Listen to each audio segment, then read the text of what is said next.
Le Premier ministre Nguyễn Xuân Phúc a présidé le 12 novembre le 37e sommet de l'ASEAN. Il s'agit du deuxième et dernier sommet de l'ASEAN dans l'année de la présidence vietnamienne du bloc régional en 2020. En tant que président de l'ASEAN en 2020, Nguyễn Xuân Phúc a insisté sur la nécessité d'une approche intégrale et synchrone de la lutte contre la pandémie de Covid-19. L'ASEAN doit créer un nouvel élan pour renforcer sa compétitivité dans le monde post-Covid-19. L'ASEAN doit poursuivre ses efforts en vue d'une structure régionale ouverte, transparente et fondée sur des règles.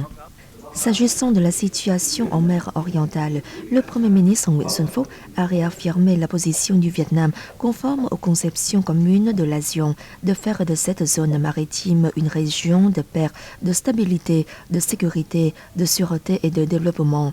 Lors du sommet, les dirigeants ont particulièrement apprécié le rôle du Vietnam dans la coordination pour maintenir l'élan de coopération sur les trois piliers de la communauté de l'ASEAN et renforcer la coopération dans le combat contre le Covid-19.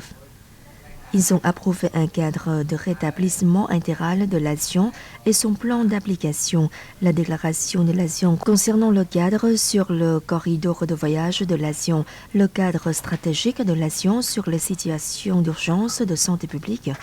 Ils ont officiellement annoncé la création de la réserve régionale de fourniture médicale d'urgence et la promotion du fonds de l'ASEAN pour la réponse au Covid-19. Auparavant, le secrétaire général du parti et président vietnamien Nguyễn Phú Trọng avait donné son discours lors de la cérémonie d'ouverture du 37e sommet de l'ASEAN et les sommets connexes tenus le 12 novembre.